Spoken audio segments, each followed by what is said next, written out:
Assalamualaikum. So, all right, today we'll try to learn what metapixel is, and we will also be setting up metapixel for a website. Besides, we will try to understand what dataset is and why Meta actually shifted from pixel to the dataset. So before we dive deeper, first we learn what pixel is. Pixel is basically a JavaScript code that helps us to track the user activity in a website. So by JavaScript code, I mean it's a line of code that we place in the head of every pages of your website. And besides tracking, it also helps us building audiences in Facebook and Instagram. By audiences, I mean the people who are visiting the website and doing or taking actions in the website. All right, that's all about the pixel is. So to just repeat, pixel is just a snippet of JavaScript code that we place in a website, which helps us to track user activity. And later on, we can use this user activity to build audience and use that audience to target mm, potential customer and reach the business goal. All right. And it also helps us to optimize the campaign as well. We'll learn more about it. So that's the basic of Metapixel.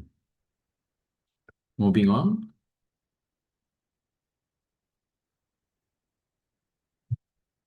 So I was saying about it helps us to track user activity in your website. So what sort of activities user does in a website? They do a lot of things. They click in your website. They do serve different pages in a website. They do also helps us reach the business goal. By business goal, I mean, for example, you have a e-commerce website where your goal is to sell your products. So these, depending on the type of website, the goal changes, goal varies. For example, you have a mm, blog website where your target is to make sure your user or audience reads the blog you're posting every day in your website. On the other hand, if your business is of e-commerce, in that case, your business goal is to sell out the product you have in your restock. And that service website where you are selling services, you'd like your audiences to purchase the service you are offering. So these are your business goal. And this goal is the conversion you consider. And the custom event, by which we mean there are some events like e-commerce events which are considered a standard event, those which are not included in the custom, including the standard events are known as custom events. So to talk about the standard event, for example, it's page view is not included, though every time you visit a page, that is considered as a page view. So to specifically talk about standard event, it's view item, add to cart, view cart, and then initiate checkout. Some website name it as begin checkout, and then we do add payment information. That is also a standard event, and we do also include shipping information. This is also a standard event. Then finally we do the purchase, which is also the standard event, which mostly you consider as a conversion. Those which are not included in the standard event list are known as custom events. So to cite an example, the custom events are like a button click and a form tracking, scroll depth. By scroll depth, I mean to what extent a user scrolls the page or the text of your certain blog. These are called custom events. There could be thousands of custom events out there. It depends on your business type, your business goal, and there are other factors as well. So how basically we use Pixel? we use Pixel to understand the user interaction. By interaction, I mean how they behave in your website. What are they doing? Whether they are scrolling down to the bottom of the page, clicking on a certain button or a certain images in your page, or they are adding product to the cart, or they are purchasing. These are user interaction with your website. And Pixel also helps us to retarget visitors. By retargeting, I mean, for example, you have 10 visitors in your website in a certain day. Out of those 10, some of them has visited page, some of them added product to the cart, some of them also initiated checkout, but they did not purchase, and some of them also have purchased a product.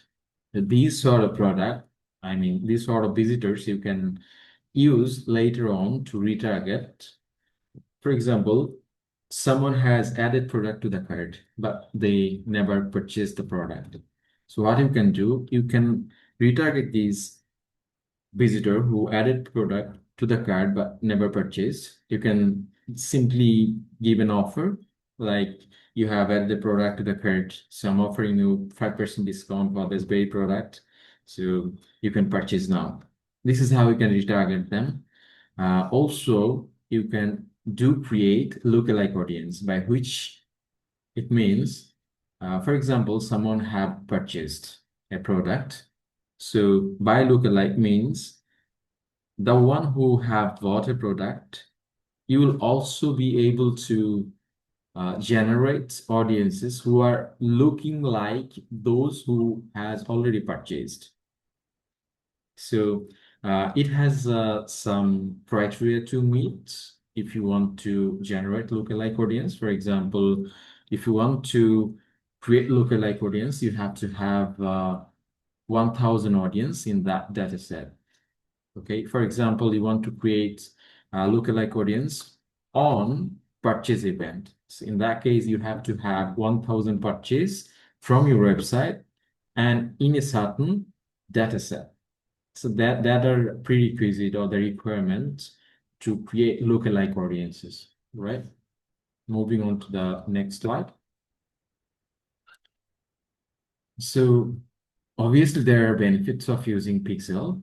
Otherwise, people would not have used this feature in Facebook, and we wouldn't have been talking about this Pixel setup at all. All right. So how it helps us? It helps us track the conversion. We already know about the conversion, what conversion means, and why do we track conversion, basically. We invest money on ads, obviously with the goal to generate sales, which in some business cases considered as conversion. And for some businesses, maybe through that is a conversion as well. So if we can track whether we are generating or we are having conversion for a certain campaign or against a campaign, we can maybe invest more money on that campaign.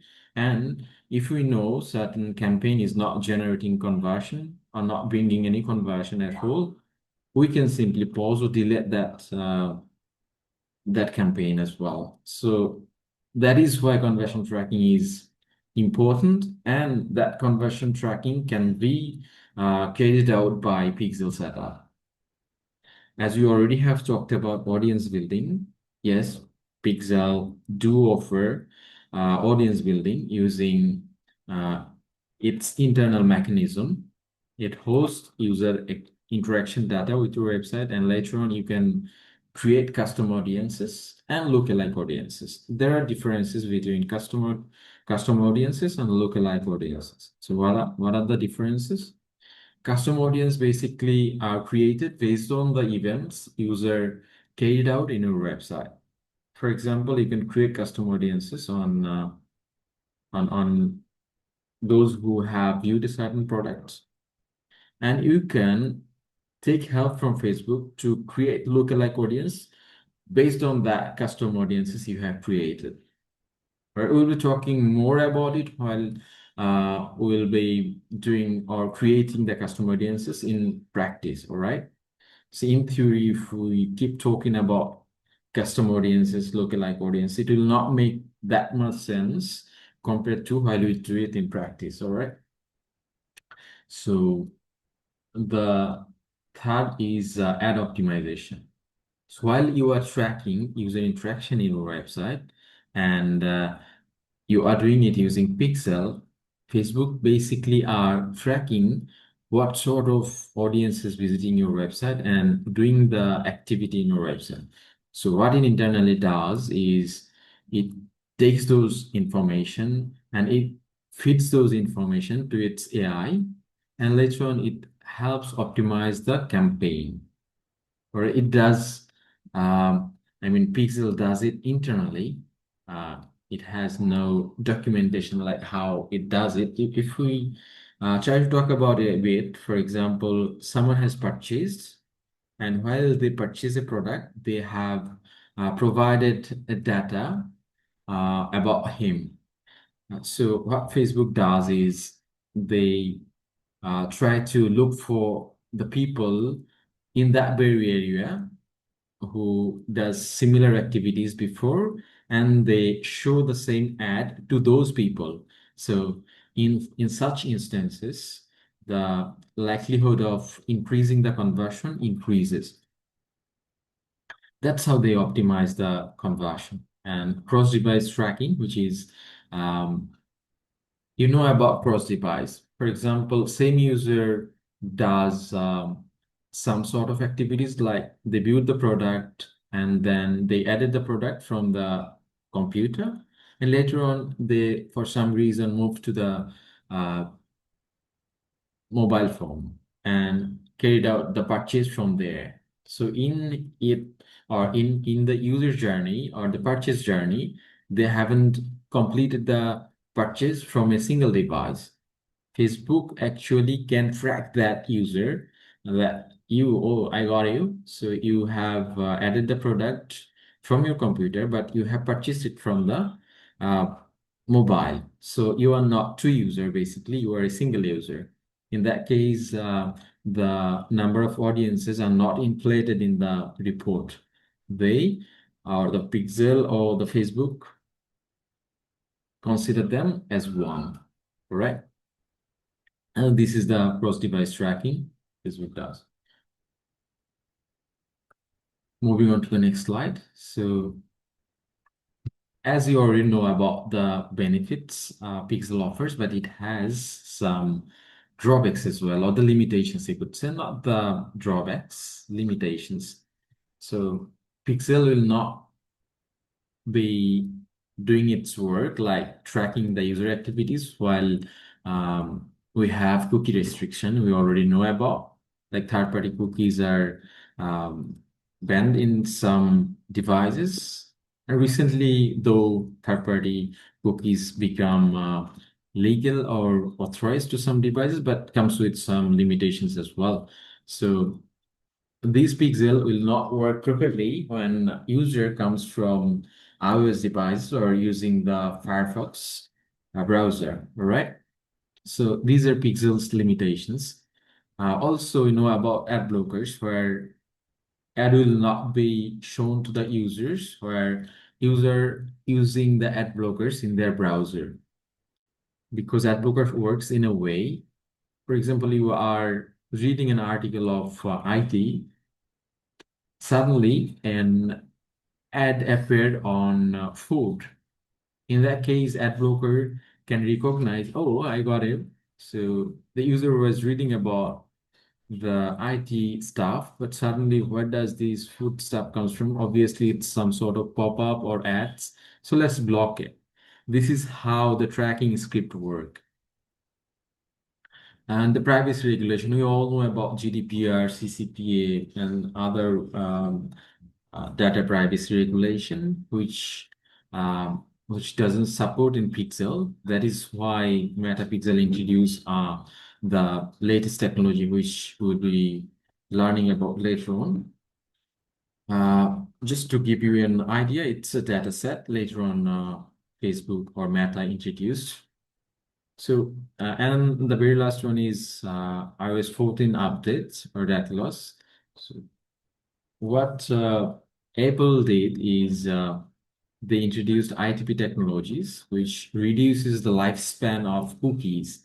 In that case, even if you are doing the tracking, you cannot retarget those people who have visited your uh, website because iOS 14 will sometimes allow you to do tracking, but it will simply not be keeping the cookie for more than 7 days. So we usually do track or do retargeting after 7 days, even after a month. So even if you do not have that cookies in the user behavior, how would you retarget those users? It is quite impossible, you know. So yeah, moving on to the next slide. Matters shift from pixel to the data set. So we learned about the benefits, limitations of pixels, and considering those limitations, Meta shifted from pixel to the dataset. Like you said, pixel is a snippet of JavaScript code, but dataset, it's completely different. As its name denotes, dataset is the set of data that are stored in the dataset. For example, people are visiting your website and doing different sort of activities. Facebook will track and store them inside the dataset, and later on you can use them to retarget um, and to do the analyzing as well. So and build the audiences. Dataset has a wide range of benefits to offer. For example, it is privacy centric and flexible. The GDPR and other privacy rules demand uh, privacy and flexibility as well, which dataset offers, but Pixel does not. And dataset offers the benefits like this. If we move to the next slide, dataset allows you to do tracking, even keeping your tracking GDPR compliant, CCPI compliant, also um, compliant to the iOS 14 update. So previously in the Pixel, while users were giving consent or not, that wasn't able for the Facebook to track. So in the data set, Facebook can receive data and can recognize which data comes on user consent and which are not. So it's more compliant to GDPR and also flexible as well. In the Pixel, we were able to receive data from the browser side only, but in dataset, we can receive data from different stream like Pixel, Conversion API, which we call as CAPI, and also offline events. Besides, we can also do app tracking as well, which allows the Facebook to do tracking and receive the tracking information as well. It has improved accuracy in it, I mean the data set over Pixel, like how we can send data from Pixel and Conversion API, but it will deduplicate the data from both sides using the event ID we pass with the tag or events, you could say. That's how we can improve the accuracy as well. And obviously, dataset is built considering the future. It has planned to track without cookies, which is considered as cookieless tracking. And it also already have adapted the server-side tracking as well, you know. I mean, dataset adapted the server-side tracking. So that's why, I mean, considering these benefits, dataset offering, it actually bolstering the capability of Pixel. Moving on to the next slide. What has changed? We already have discussed what has changed. In case of Pixel, it helps you to track data, but it doesn't store data. In case of dataset, it stores data as well. And it's basically a summary of what we have learned just times ago. And Pixel do browser set tracking only, whereas dataset do allow you to track browser side, server side, offline conversion tracking as well. So these are summary as I said. What remains the same? It's the code that we previously call it as pixel ID, and now we call it as dataset ID. And previously we used to track the events using pixel. Now we do the same tracking for the events as well. And summary, you already have discussed everything we see here. It's Pixel is a client-side tracking, which is browser-side tagging or browser-side tracking. You see, dataset is allowing you to do unified tracking, like it helps you to track data from Pixel, I mean, browser side, server side, and offline conversion tracking as well. Data source for Pixel is browser only, and for the dataset, it's the data source is browser, server, and offline. Privacy, if we talk about privacy for Pixel, it was limited when we consider the compliance to GDPR, CCPA. And when it comes to dataset, the compliance to GDPR is higher and it's flexible as well.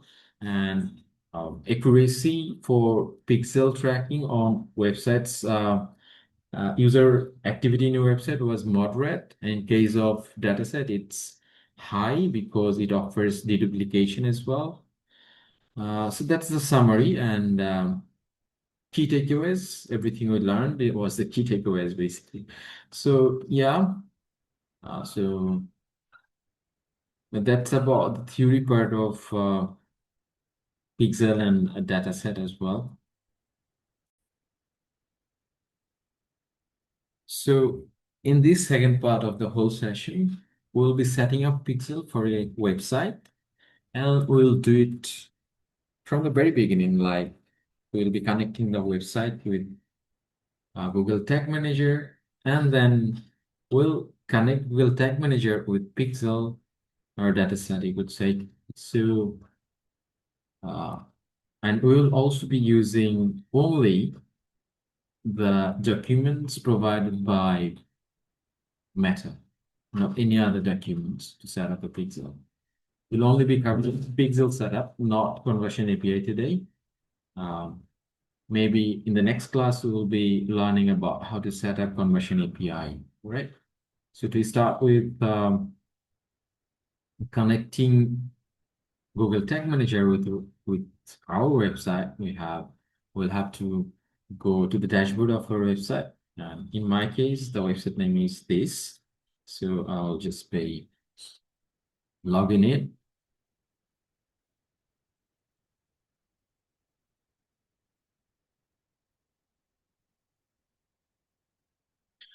So to connect website with Google Tag Manager, we'll be using a plugin and that is widely used, known as GTM for WP, to elaborate Google Tag Manager for WordPress.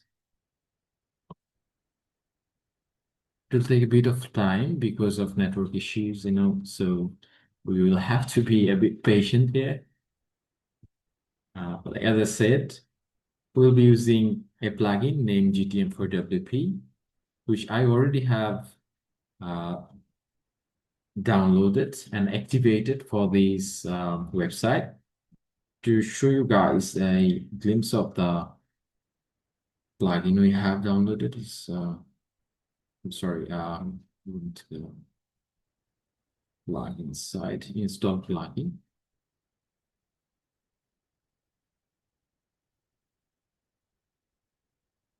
So this is the plugin we will be using throughout the course, and it has been used widely. professionals have been using it for quite a long time. So once we have downloaded it and activated it, it will also offer its feature in settings. Like if you just hover over the settings, you will see Google Tag Manager here. We will be clicking on it. Once we got into this plugin, we can see under the General tab, they are asking for Google Tag Manager ID. So we'll move to our Google Tag Manager. And we already have learned about this interface, what is what. So not be talking about these at all. So they're asking for Google Tag Manager ID, which you can get from different places inside this Google Tag Manager, but we will be accessing it from the one we see right now. This, you just copy it, and then we'll be pasting it here. We pasted it, and we'll just using this radio button, we'll turn it on, and then you save it. As a note, I'm going to say it's important. Once you download it for the first time, I mean GTM for WP, once you provide the Google Tag Manager ID and then you turn it on and save it, but it will automatically move to off. So what you have to do, you have to turn it on once again, and then you have to save changes for one more time. So you have to repeat the same activity twice, and it has to be done very carefully. Okay, so once you do that, your Google Tag Manager is connected with your website. But connecting is not enough, because we'll not be connecting in case of e-commerce. We'll have to collect data layer events. You know about data layer, I believe, but we'll be talking about it in details in future. We have a basic idea of it, I believe, in the last class. So to enable the data layer, we have to go to the integration tab. What we did, from the general tab, we clicked on integration. Here we have sub tab under integration, like contact from 7, WooCommerce, accelerated mobile pages. As I have been using it for quite a long time, so I have enabled a lot of features already. But in your case, if you enable it for the first time, I mean GTM for WP for the first time, you might see otherwise. So you have to enable these track e-commerce. Okay. Once you check it, the data layer in your website will be enabled. All right. Everything else except for this order data in data layer, which will help you to track, I mean, receive data that user provides along with the order placement. All right. Order data in data layer. By order data, it means the data that user provides while they purchase. Okay. And we'll just check it. Make sure you check it. Don't forget to check it. Okay. And some other case, you'll see some people enable this as well, but we don't want repeated data. It will make your data layer messy. You will feel, I mean, it is annoying kind of. So I'll just keep it very simple. We'll enable order data in data layer. And at the very end, we'll just check it. Okay, clear e-commerce object before new events. This is very important. Just make sure you check it. All right. Then you press set changes. That's all about setting up these or connecting your Google Tag Manager with your website. All right. So now that your website is connected to Google Tag Manager, but that's not all.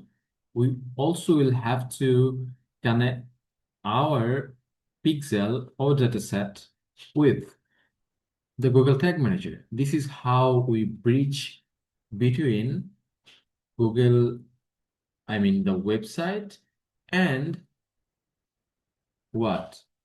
And the pixel. These Google Tag Manager works as a bridge, means a mediator between your website and pixel. So as you already have connected our website with the website, I mean, website with the Google Tag Manager. Now it's time to connect our Tag Manager with the pixel. All right. So we can simply type in business.facebook.com to access our data set.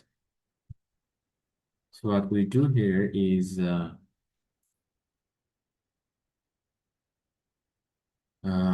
please allow me for a second. I will have to do something here. Facebook, because I'm using my personal account here.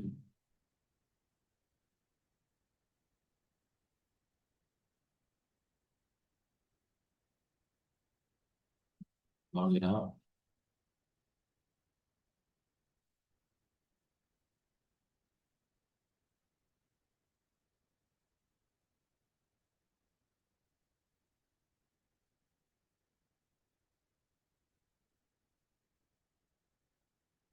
Okay, all right. So I will type once again business.facebook.com to directly access Meta Business Suite, under which we have datasets, previously known as Meta Pixel or Facebook Pixel. All right. So once we are here, we'll simply be clicking on All Tools, maybe. This will give us access to dataset, or simply we can click on Settings. It's easier to get access to the dataset once we click on these settings, all right? Under these data sources, we have dataset and pixel, okay?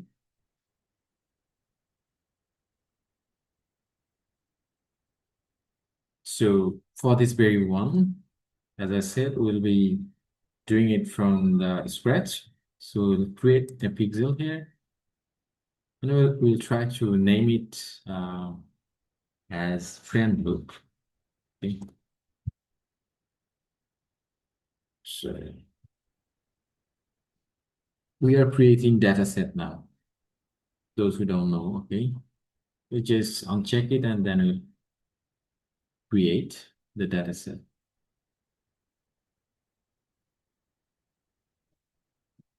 So they're saying, do you want to go to the Google, Event Manager, Meta Event Manager? So yes, we can go to Meta Event Manager from here.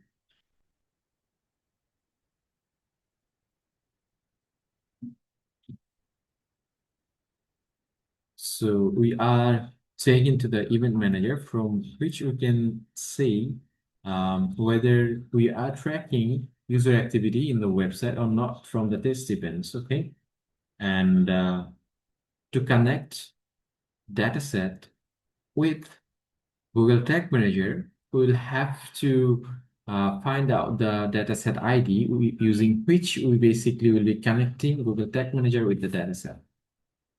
We can get the dataset ID from here by double clicking. We can select and copy, or we can click on this setting tab and we can do a single click over this dataset ID, which will copy the dataset ID. And then we go back to Google Tag Manager. I'm doing it very slowly so that you guys can grasp it easily, okay? And then we have copied it. Now we are moving to the Google Tag Manager, go to the tag section. Now you already know what tags does. Tag actually helps us to track events in the website or from the data source or the data point.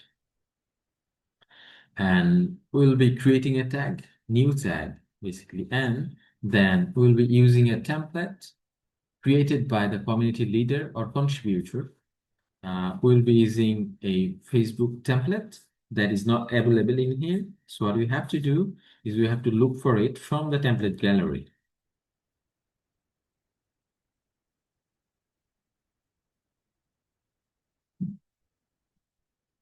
Uh, as you guys have noticed, it loads for a longer time. If you don't want to waste time, want to do it faster, you can simply go to the templates and then enable it from there, and then you can get access directly from here. All right. So since you already have loaded, so we'll just simply type Facebook here. And we'll be using the Facebook pixel template developed by or created by Facebook Archive. Okay. And then we click on Add to Workspace, and then we click on Add. Once done, we'll directly be taken to the templates here.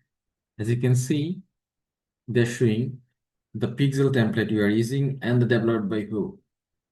And then immediately after which we have Facebook pixel ID, which is the dataset ID they are asking for. So we will simply be pasting which we have copied from the event manager. As you can see, we can either paste it here or we can create a constant. So we'll be creating a constant since we will be using that repeatedly or in the future. So we'll simply be creating a constant known as variable. We paste it here and then we name it as pixel ID. We should be naming a variable or a tag in such a way that will help us to recognize it later on. Even if it's not me, it will allow somebody else to recognize which is what. The purpose of that tag or variable is what, okay? The name we are giving it now is very simple and helps you to recognize it later, okay? All right, pixel ID. So there is this nature of this template is while you are providing the pixel ID, it will automatically generate a default event, which is page view, all right? So as you can see, under the standard event, this event name under which we have a standard event, custom event, and variables. So these pixel ID, while we are setting it up, will automatically generate page view if you want. But if you don't want page view as an event, you can directly choose some other standard event. Even you can do custom event as well. It's not like you have to have page view events. But we, as a business or as a seller of service, we recommend our clients to have this, or we set this up for that. All right. So we are creating this tag which will be generating page view. And we already know this data set we want in all the pages of your website. Means what? When do you want to see page view?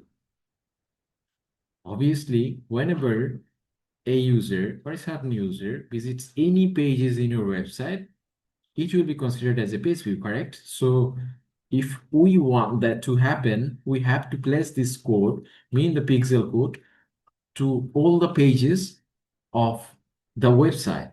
So Facebook, as well as other platform, instructed us to place this code at the head section of all the pages.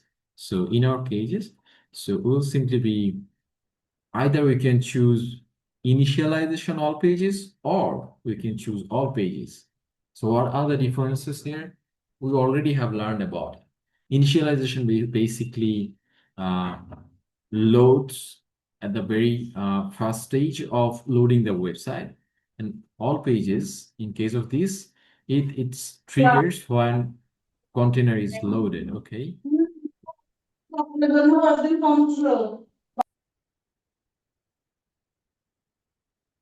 So as we were saying, we can either choose initialization or all pages. But in our case, we will obviously be choosing initialization. It's recommended. It will help us to not miss any events taking place in our website. And as I said, there should be a naming convention you will be following consistently. So in my case, I prefer naming it as FB, which stands for Facebook, then double R, and then it's browser site tracking, and then double slash, and then it's page view, correct?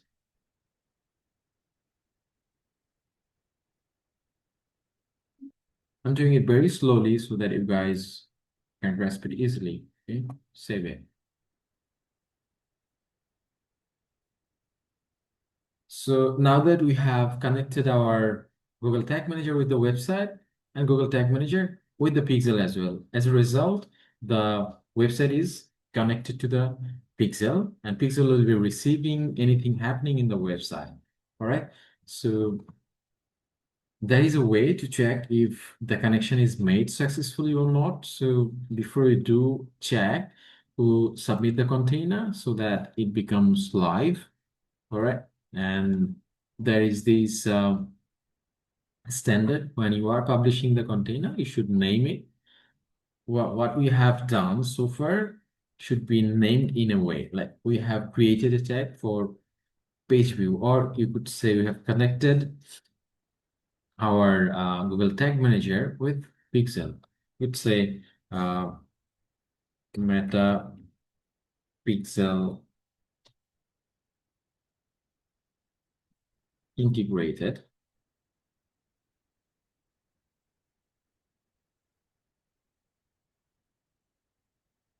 So yeah, as a description, you could explain it further, but in my case, it's okay. So we'll publish it.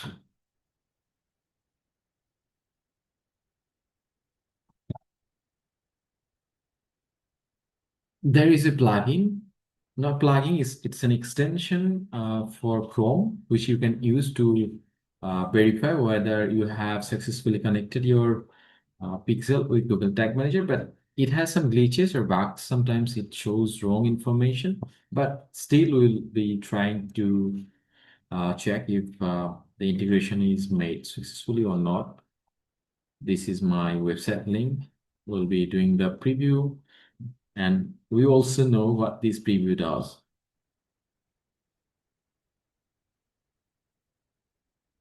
Okay, so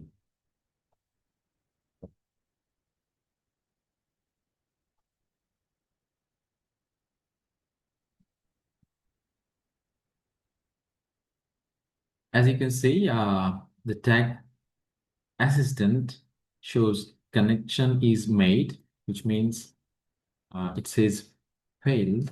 Not sure why it says failed. Okay, so just hold on a second, we'll fix it.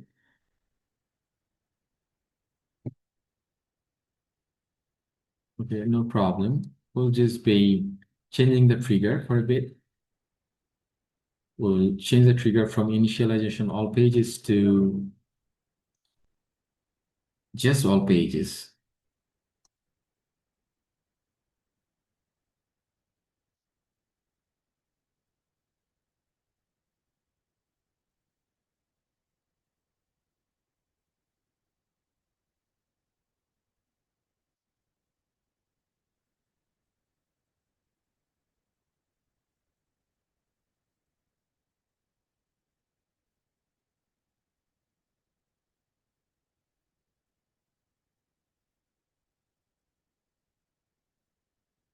Sure why this is happening.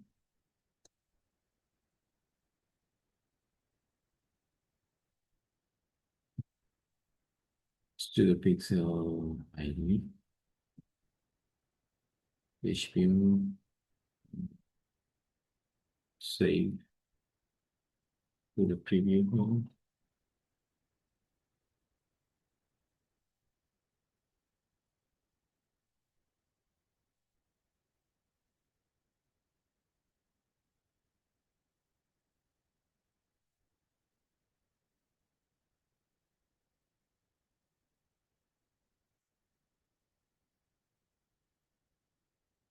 Just so you're just meeting it for a certain time, then I'll. So we are having this problem. The tags were firing and then it was showing failed once again. But what we did is we just have cleared the cache and cookies from here. And then as you can see, it is firing properly right now. So what happened actually? It has stored some cookies from my past browsing history, which caused the tags to fire and fail. Uh, so that was the problem. But our setup was accurate. That's why with the same setup, it has fired and it has remained fired. It hasn't failed after that. Okay, all right. So moving on to setting up, and as you can see, our event has appeared in the event manager. It's completely fine now. All right, moving on to the next event, next standard event, I would say. So what are the standard events they have mentioned in here in the Meta's official document?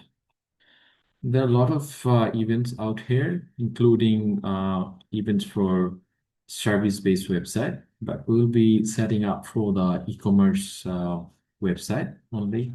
So next thing comes is view content because we already have set up for page view. Once the page view is carried out by a user, what they do next? They obviously will be viewing some product, correct? So once they view the product, we'll simply be having an event pushed to the data layer. It's the nature of e-commerce event, e-commerce website, which push events to the data layer. If it's not available, in that case, the website owner has to enable it, or you as a web analytics expert or web analyst or web developer, you can enable it yourself using custom JavaScript. Since we are receiving it directly to the data layer, we can access the event name. As you can see, the event name here and those event related data. These are called event related data.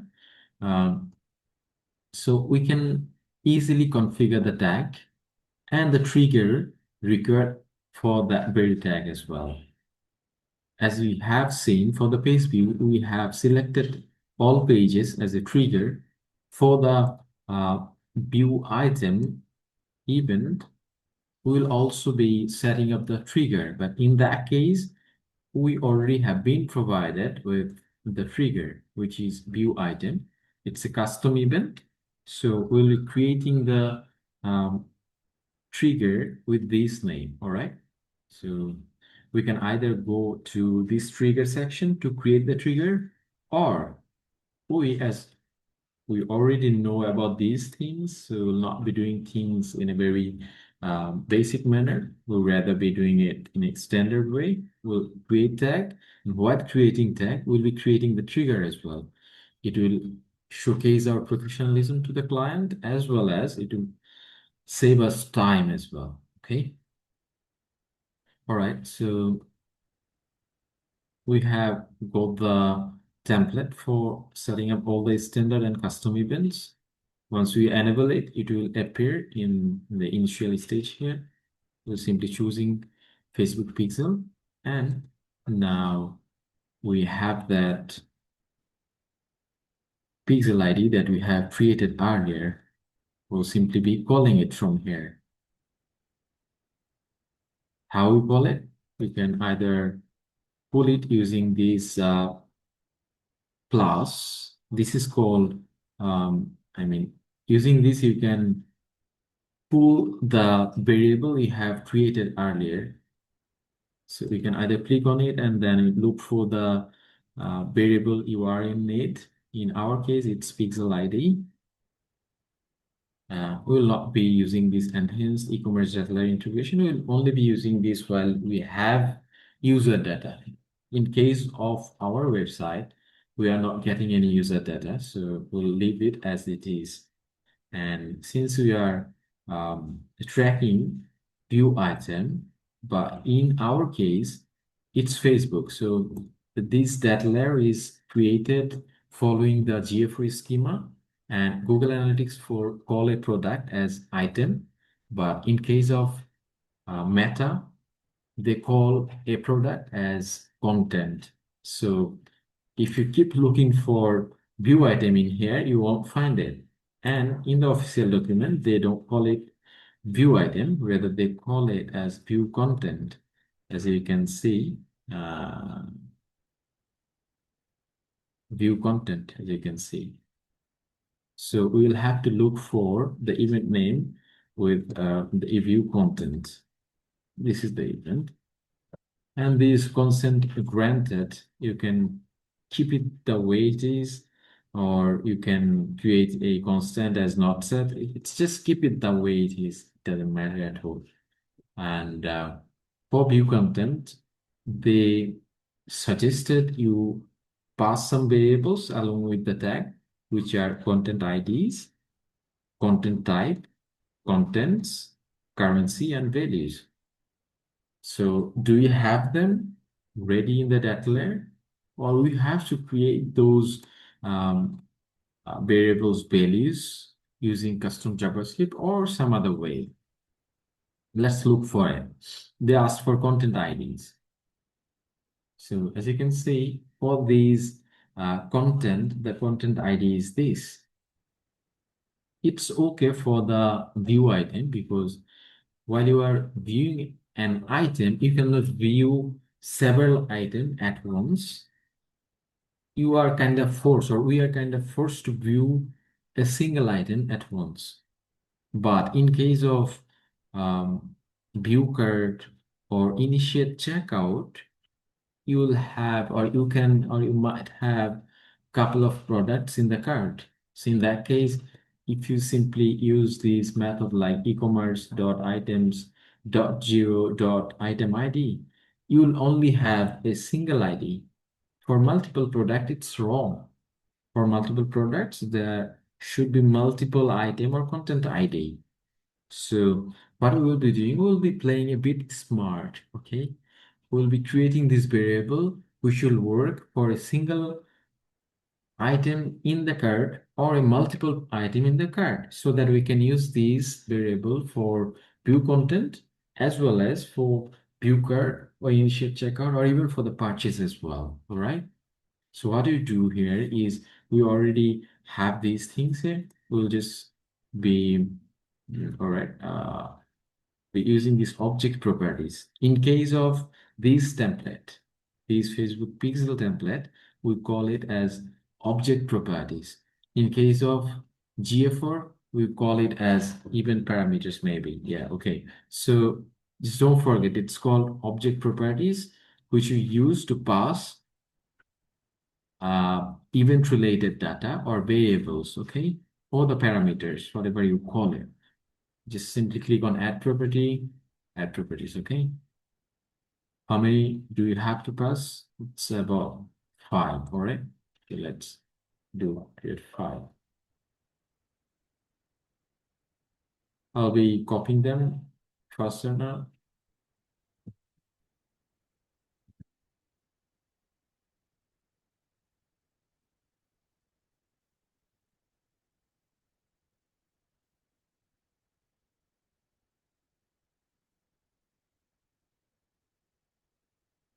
We all know how to access the properties.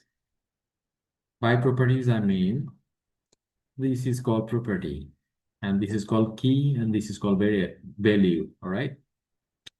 While you want to access the value of some property, you have to provide or you have to clearly mention the path of it. For example, you need the value of currency. In that case, you have to access the path of it. And while we were having the last class, I have clearly mentioned, while we see these curly braces, we use a single dot. While we have this third bracket, we use dot zero. Okay, so it becomes easier when you keep it in mind. Right? So starting with content IDs, we'll have to write a JavaScript code, which I think I will not be clarifying or explaining in details now, whether I'll be talking about them in details while we have JavaScript class, okay? So I'll simply be, either I can copy it or I can just write it myself here. So I prefer writing it. Right, just hold on a second. Hold on a second. I'm just gonna create the variable.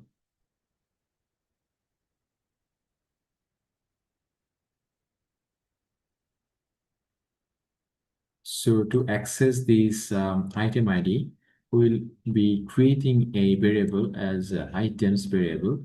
I mean, to get access of this whole array because our item ID is inside this array. So just for the convenience in future, we will be creating these items variable first.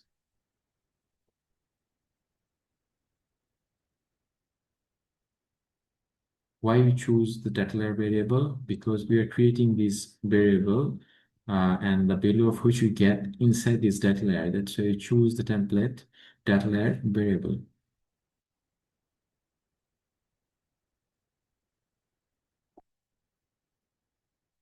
And this item is under these curly braces. For curly braces, I do type dot, and then we have these items. They're all done. So since it's a data layer variable, so for the future reference, so you simply type in DLV, which stands for data layer variable. And then we give it a name. What its name is items, okay? Then we save it.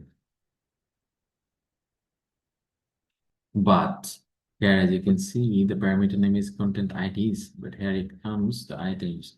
We don't want it. We created it for the sake of convenience, all right? Now that we'll be creating another variable using custom JavaScript.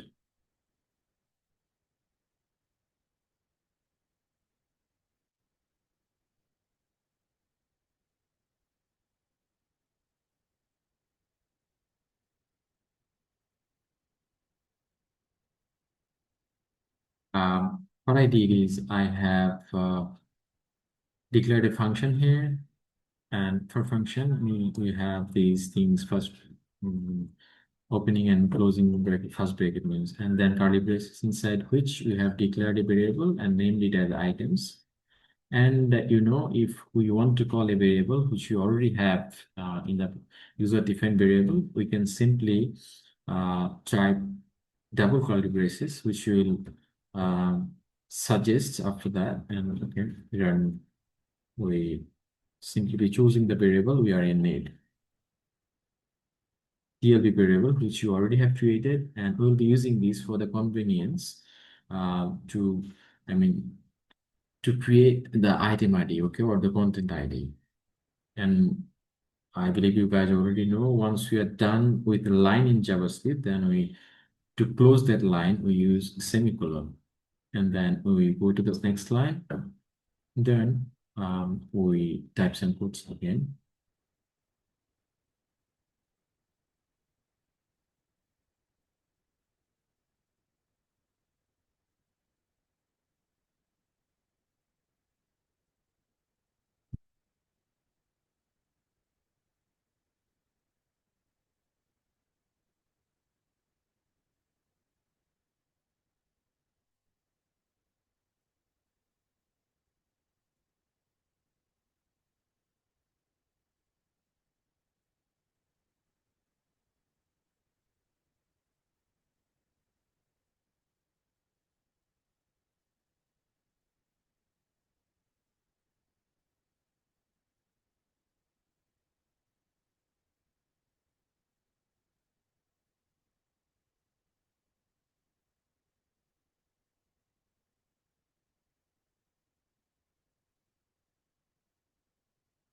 Just to make sure, since Facebook always asks item IDs or content IDs in string, so what it could do is, let's see, or let's check for the data type they ask for, content IDs.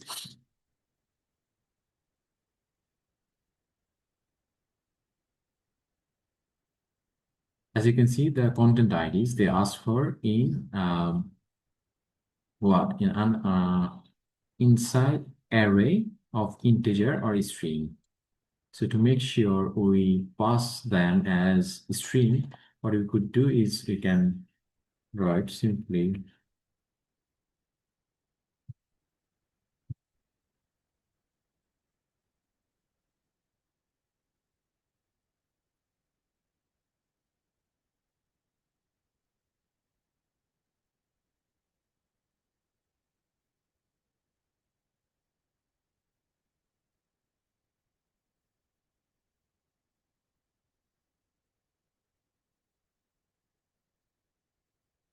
So we'll just leave it the way it is to check if we have created the variable properly or not. It's for the view content, okay? And for view content, as I said, we will be creating the trigger as using the custom event template. Okay. Here we get this custom event template.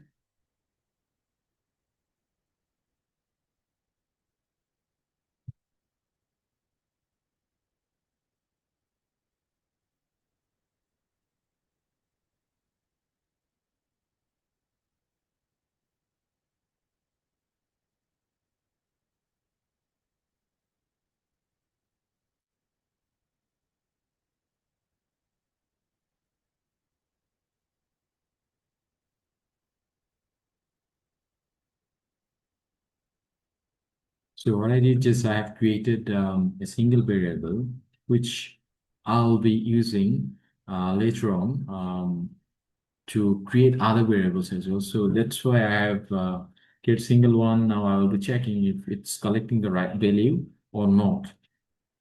And once it's confirming that it is collecting the right data, then we'll be creating the rest of the variables and it will be easier for us to do the rest of them, okay? Okay, so just do the preview here.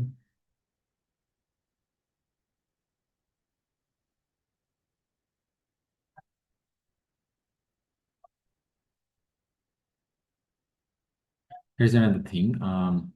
As you can see, the page view has fired. We have this view content which have not fired because we have not viewed any product so far.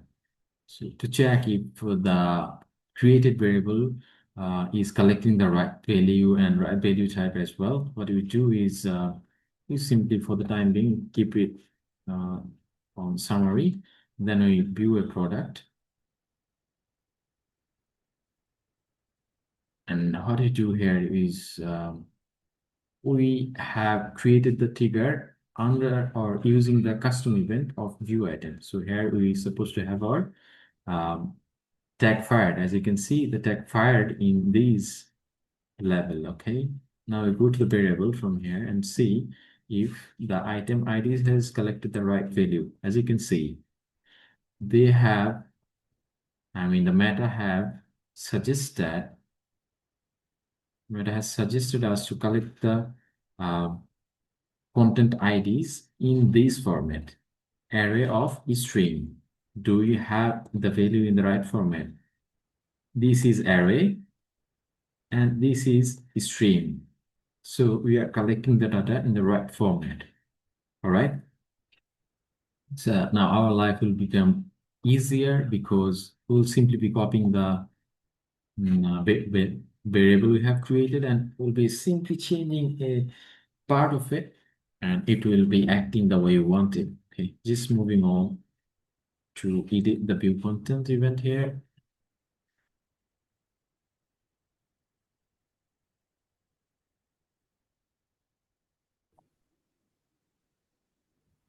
So yeah, under this object properties, we already have created content IDs and we named it as base item IDs, but I don't want it this way. I'll just rename it since we are doing it for Facebook.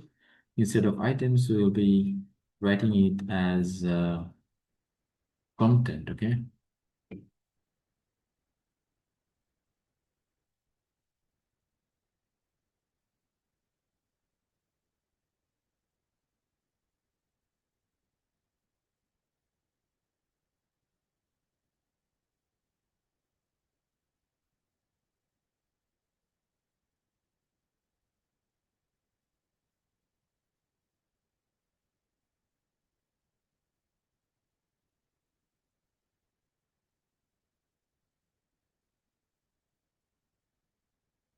So we have worked for content IDs. Now it's time to collect the content type. Do we have this content type in our data layer? This is very important. If we have it, we can collect it. If we do not have it, we cannot collect it in any means, okay? To collect it, we can, yes, if it's available in the website, but we are not doing JavaScript for the time being. But following just this data layer, okay? So what we need to collect is content type. Do we have item type here? Or do they suggest anything about content type? As far as I am concerned, Facebook asks us to provide these statically, like content type. It could be product or product group. It's suggested in here. Let's try to find out. See, this content type, they are suggesting it like either product or product group. What it means? Product means when a product doesn't have any variation, it could be of size, could be of color, could be of taste. But in our case, uh, does this product have any variation? I don't think so. It comes in a single size, single flavor, single color. So in our case, it will be product. But for some product that has variation, we will be using product group, right? So for the time being, we'll simply be using product.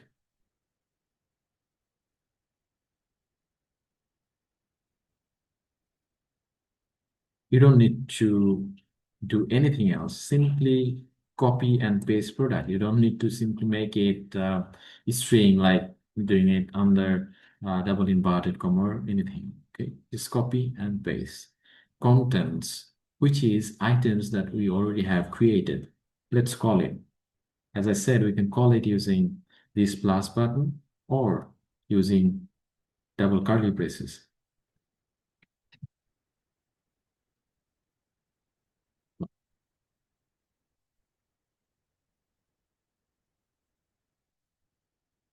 And then they ask for currency. So we will have to create currency from the data layer. Do we have currency? Yes, we do have currency. So we'll be creating a data layer variable because in the data layer, we have the value of currency.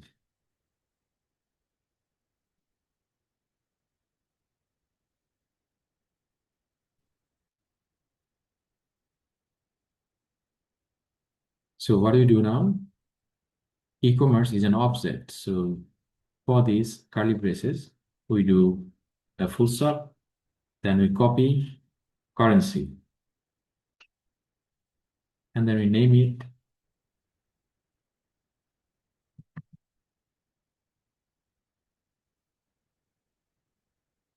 Okay, down. Then we have value. So do we have value in the data layer? Yes, we do have. So we'll be following the same process we followed for creation of currency.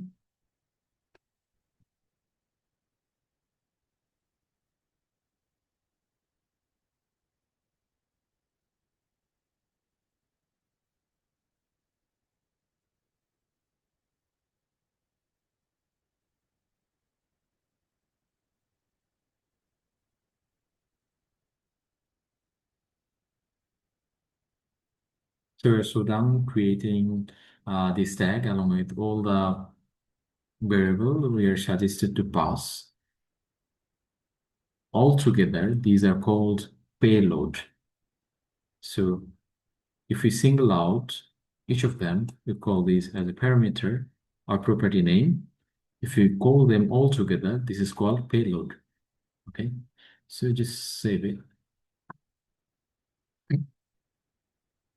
Now that we are done creating view content, in this step, what we can do, we can manually go create the new tag, or what we can do, we can simply be creating or copying this tag, and I will be changing the event name, the parameters we have passed, and the trigger as well. It will save us time. So we'll be saving time for the time being. What we did um, is we just clicked on it, we opened this tag, and we move to the top right corner where there is this three dot button, and then we click on copy. So you see the tag has been copied here. with the name view content, but in our case, it will not be view content, but it will be once a user view the content, what they can do after that, they cannot do anything other than adding that product to the cart if they like it or if they want it or need it. Okay. So once they click on add to cart, another event will be pushed to the data layer. As you can see, once we clicked on add to cart, we get an event in the data layer with the name add to cart. As you can see, you can add a single product and multiple product, but not at the same time.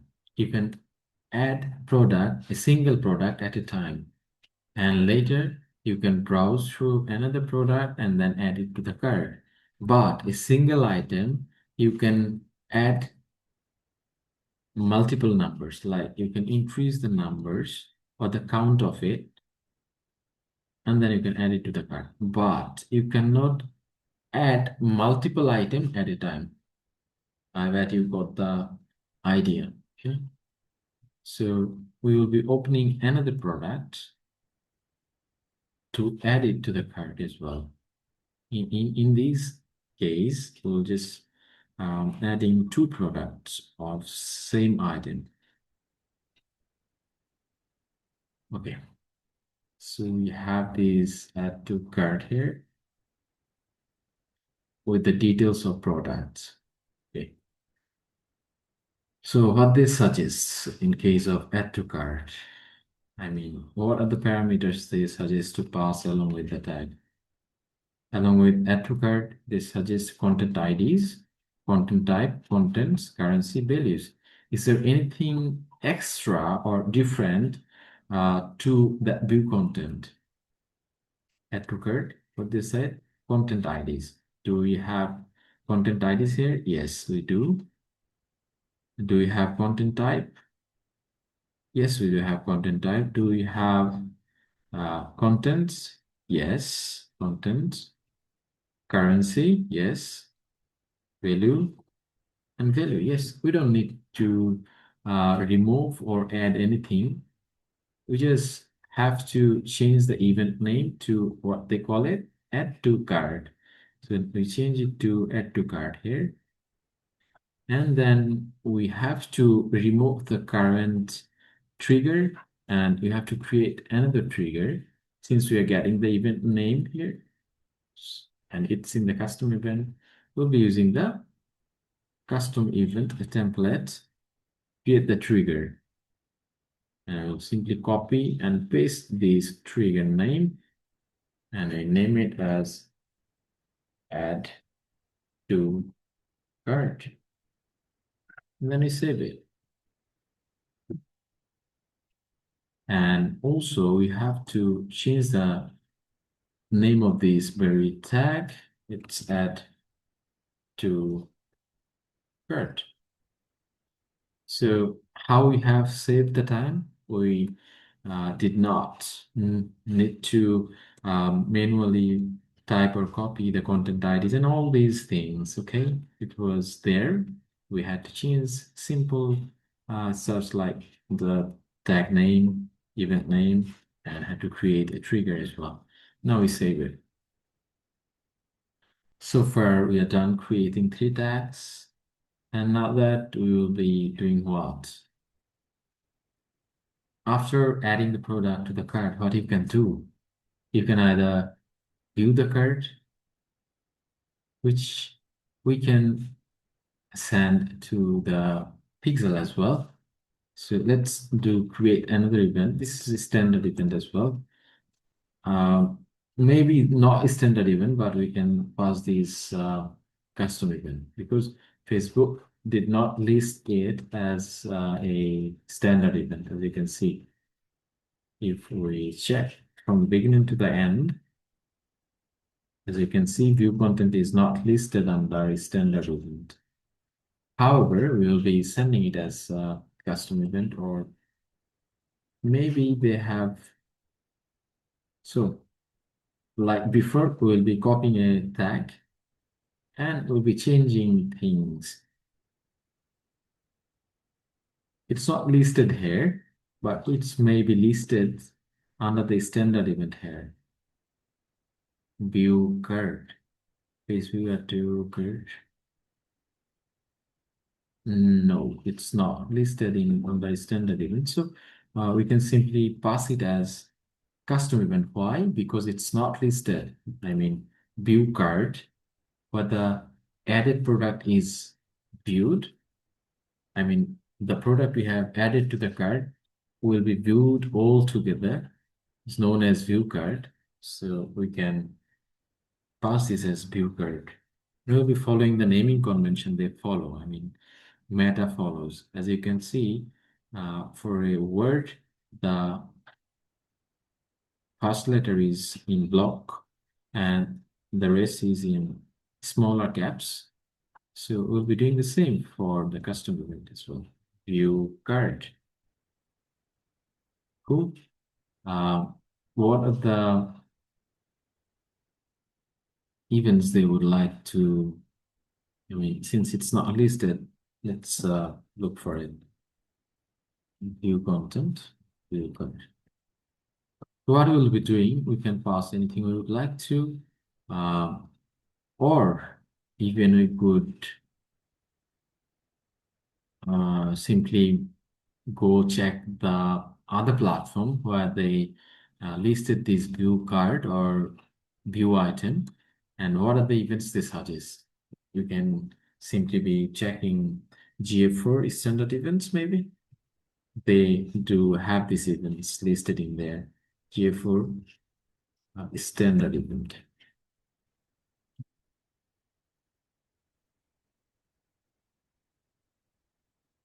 Recommended events.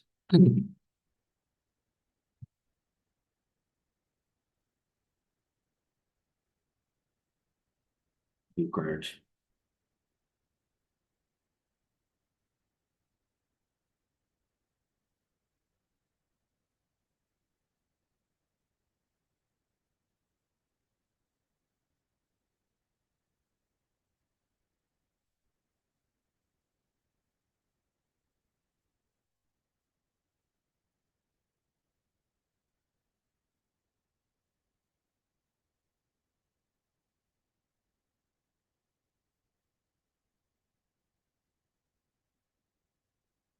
They are passing currency, value, and items. So what we'll be doing is we'll be passing the same variable we have passed for view item as well.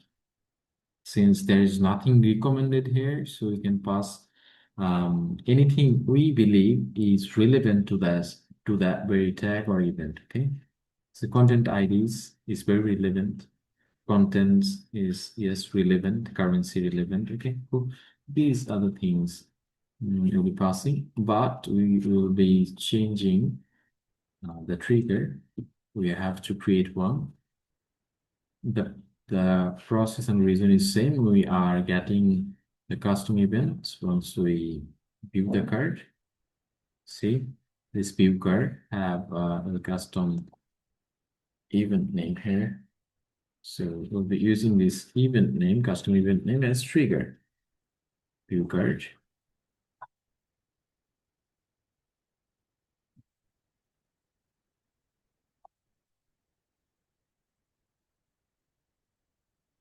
And then we pass it. Okay, we have view card as a custom event and we name it as view card.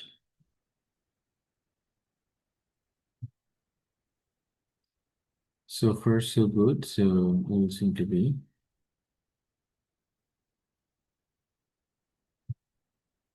We'll save it because we are done configuring this tag.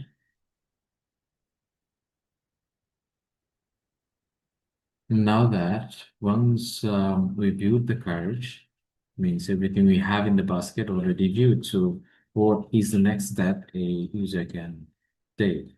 It's obviously proceed to checkout. So let's do the checkout and see if we receive any event in the data layer. As you can see, we have clicked on proceed checkout and here we have received an event named as begin checkout with all the relevant data in it. So here we have two products in the um, with the checkout field, okay, and with their details, and we have this event name, which we can use to create a trigger using custom event template. Again, we will be copying the tag we have created before to save our time and energy as well. And we name it as what they name it here. It's an standard event. They call it as initiate checkout. So we will have to name it as, I mean, we have to select initiate checkout from the list. And then under object properties, what we have passed so far, we will be checking if they ask for anything extra here. They ask for contents, content IDs, contents, currency. Let's see, we have them. Content IDs, okay, contents, these contents, number of items, and value. We have value, but they did not ask for currency, so we are not be passing currency in here. But even even if they don't ask, you can still pass currency since they have thought of it and written the official document. Obviously, there are reasons why they did not suggested currency in there, so simply be removing this one. And they ask for the number of items in the cart. So, and we have a code to number of programmatic solution.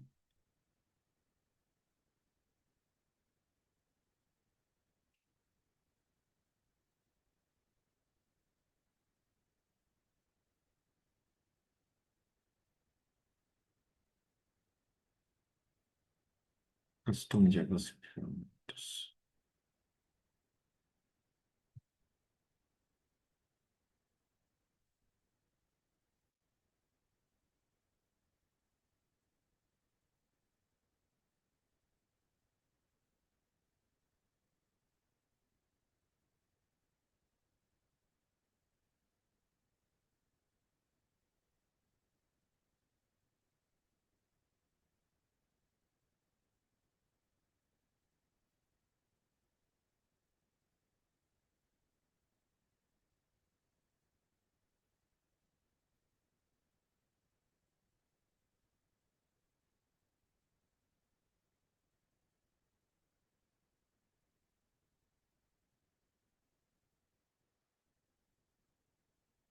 So the code I just copied is a custom JavaScript code that helps us to sum up the number of items in this card, okay, or in the checkout stage.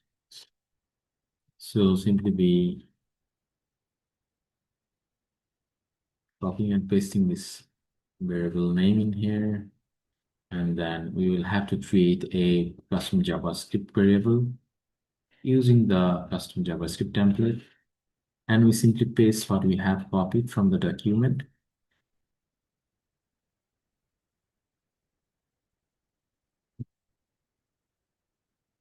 It's not enough. We have to change the item variable we have. In their case, it's the name of their variable, but in our case, it's different.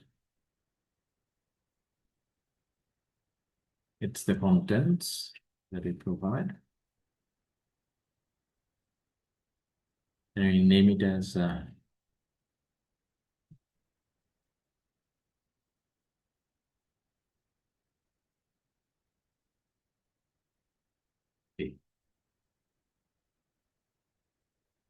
So let's check one more time and see if we have passed all the variables they asked for. Content IDs, contents, currency. IDs, contents. Oops, they asked for currency, I think. I have removed it. We are not that very.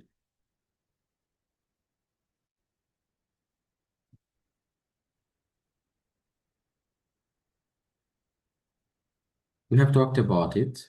So we basically have overlooked, they have suggested this. I'm sorry for that short site. Content is content type contents. This content type is not suggested, so we'll be removing this content type from here. We have add to cart, which we'll be removing. We are not doing add to cart. We are doing initiate checkout.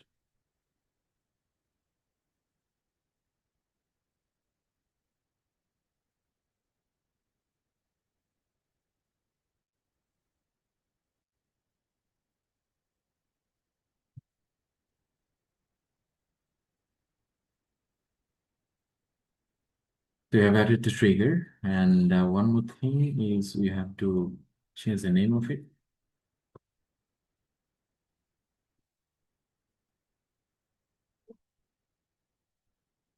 So far so good. So this is the tag name, initiate checkout, event name, initiate checkout, the variables they suggested to pass, and this is our trigger, which we have created using this custom event we have received in the data layer. Okay, well, save it. And then in the next stage, an user can place the order once they provide all the details. This is called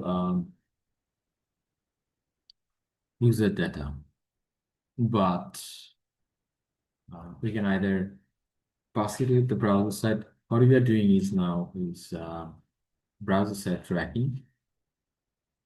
In case of browser side tracking, it is not that much suggested to pass user provided data along with purchase variable, purchase tag or purchase event. We do pass user provided data sometimes with purchase tag or purchase event, but it's not suggested by Facebook, as you can see in here. We go to the purchase. Sorry.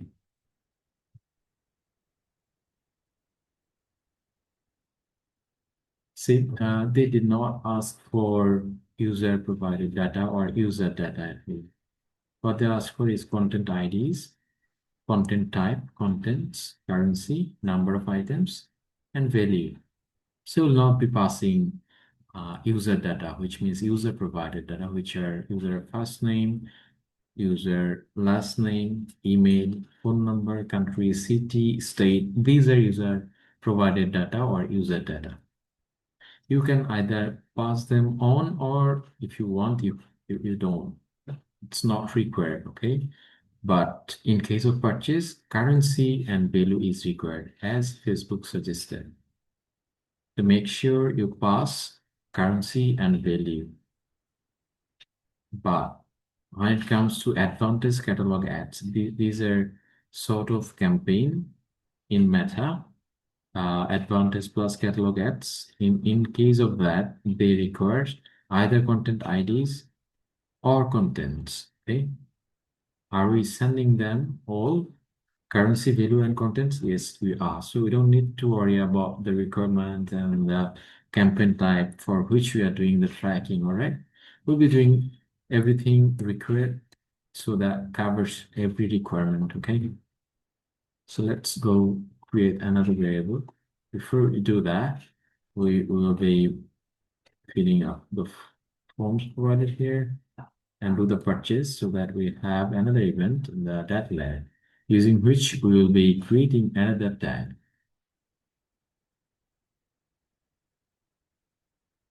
So we are done creating or done generating the cells, okay? We have purchased the product, so we should be receiving an event in the data layer named as purchase. Do we have anything? We have add shipping info, payment info, but not any purchase event. We haven't received any purchase event in. What we have to do, we have to create, or we have to purchase one more product to check if we are actually getting any purchase even in the data lab. It's the free website, you know. The theme we are using is free. That's why sometimes it's create chaos and problems. So let's just ignore it. We'll do another purchase.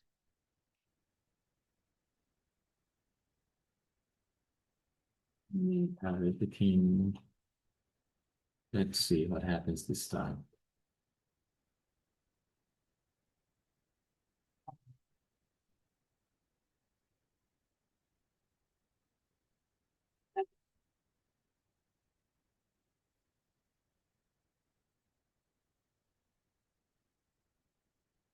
Ouch, it seems we are not receiving any purchase event in here. So what we have to do is clear the cache and cookies. This is absurd. There's nothing wrong with our setup or anything, you know, it's the website itself that is causing the problem. It's not passing any um, Docker event related to every browser side initial checkout unknown CGS item IDs. Okay.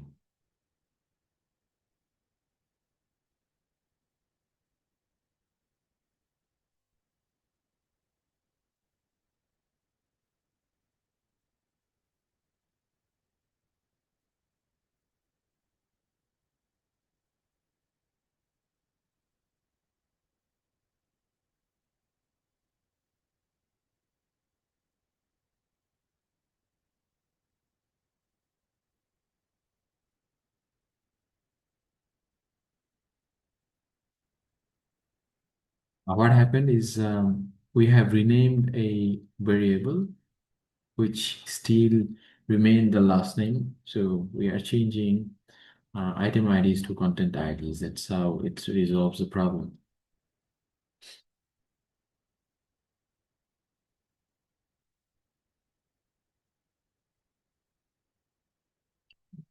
Same problems. We have to.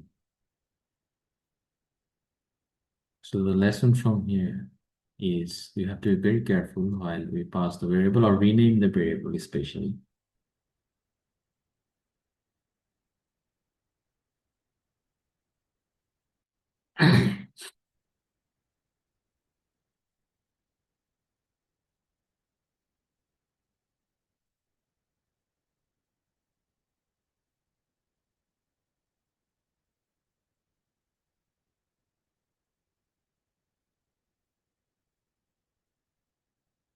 It's good to have problems or good to face problems so that you know how to resolve them. If you do practice but don't have any problem or don't experience any problems, in that case, you will simply be disappointed while you are doing the work for a client because you'll be experiencing a lot of problems out there. Once you have problems, you'll be frustrated. So it's good to have problems while you are practicing.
That's the demerit of having a website with free theme, you know.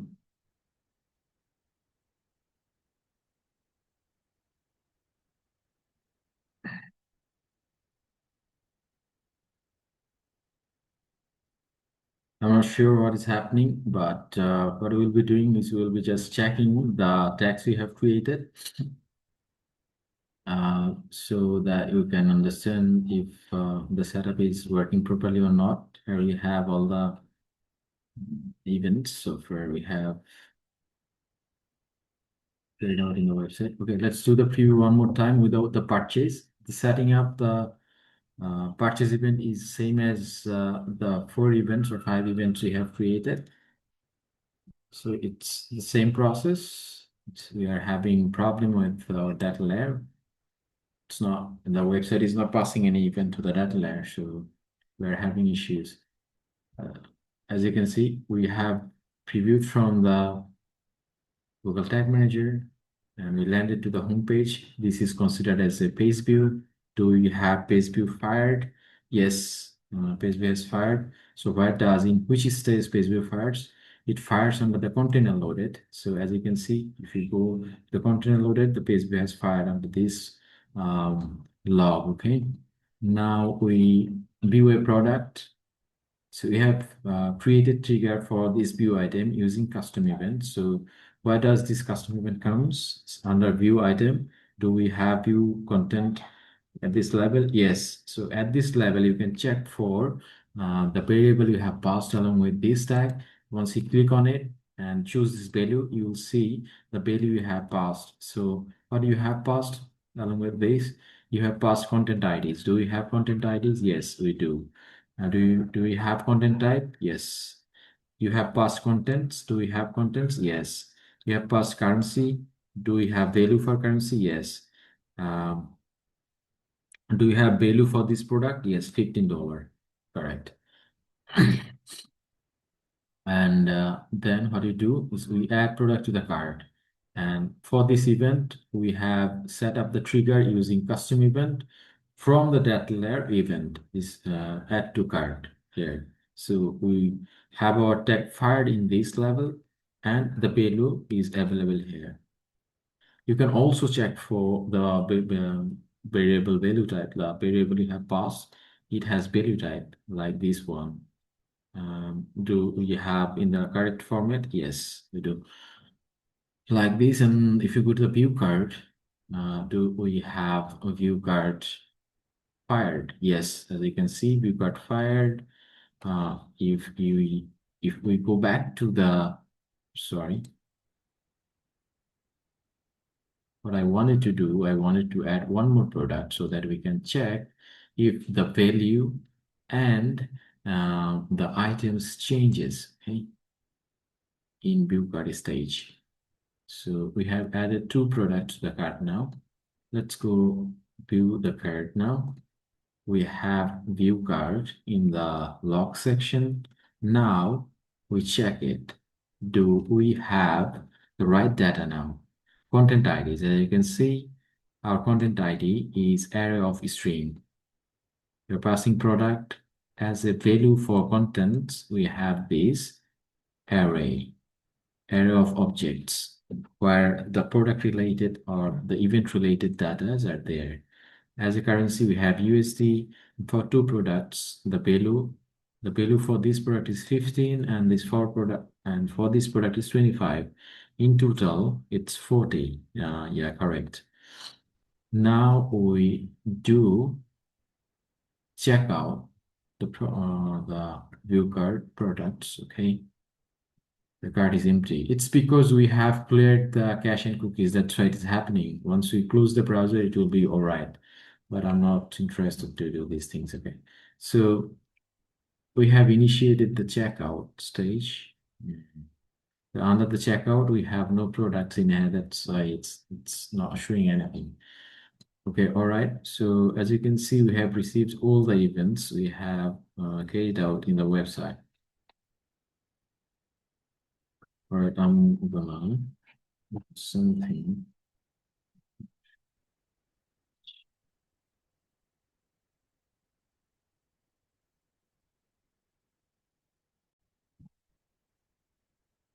So what I did, I have closed the browser and came back. And as you can see, the problem is fixed itself. And now we do the purchase and see if we receive any event in the data layer.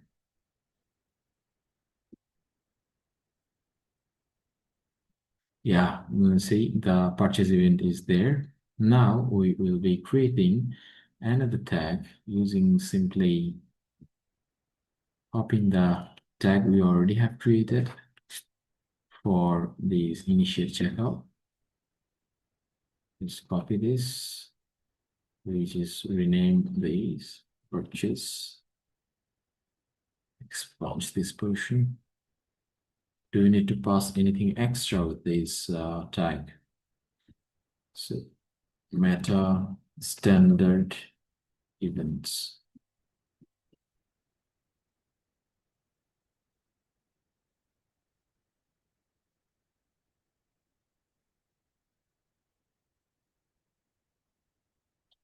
Go back, purchase, content IDs, content type. So content IDs, we don't have content type here. We'll be passing this content type. It's product only. Then they ask for contents, currency. Do we have contents, currency? They ask for number of items and value. We are already passing number of items and value as well. So nothing changes except for the trigger name. We are getting event, custom events here, which we will be using to create a custom trigger. We bought these, purchase, pay, then we save it. We remove the one we have, then we add the purchase we have created, and we change the name of the event and select purchase, done. So far, we have set up the standard event for an e-commerce website. Now let's do the preview to check if tags are firing properly, and these tags also sending data to Pixel as well. So business.facebook.com. We'll click on this.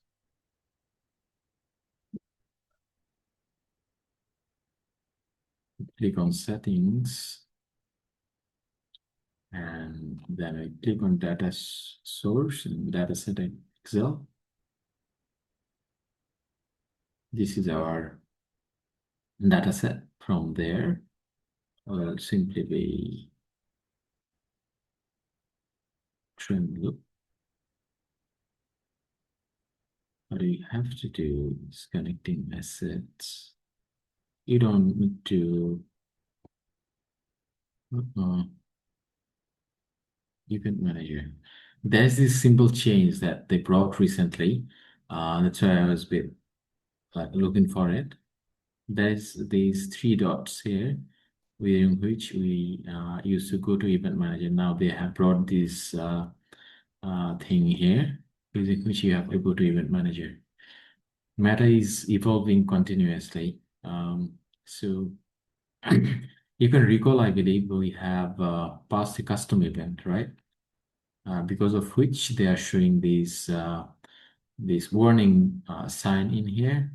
To remove this warning sign, it's not showing in here. Once it shows in here, we can allow it and this will disappear instantly. So let's do the preview and check if the tags are firing and sending data to Pixel as well. It's already a long session.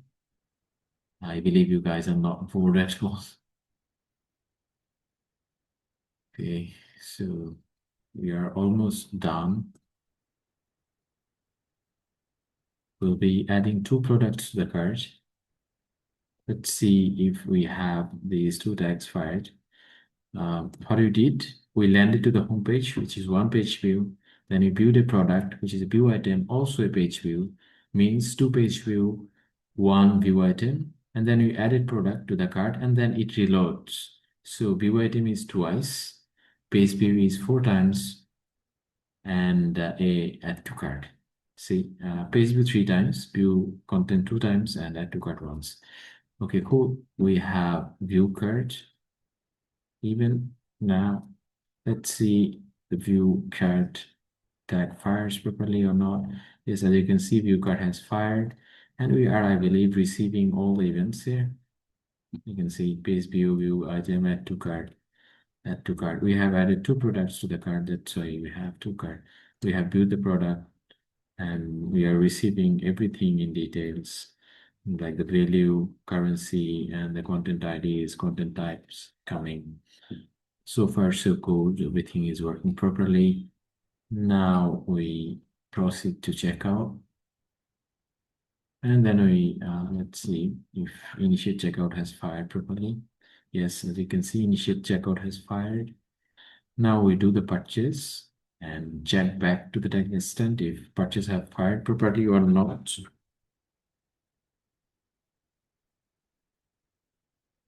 Purchase is completed, and purchase tag has fired. Also, we have received purchase event in the pixel. Okay, so far everything worked properly, and our setup is functioning perfectly fine without any glitches. So that's all. That's all about the setup of Pixel for a website, especially e-commerce website. We have watched how to set up a standard event as well as custom event as well. Thank you so very much for your patience. Thank you for being with us. Thank you. Okay.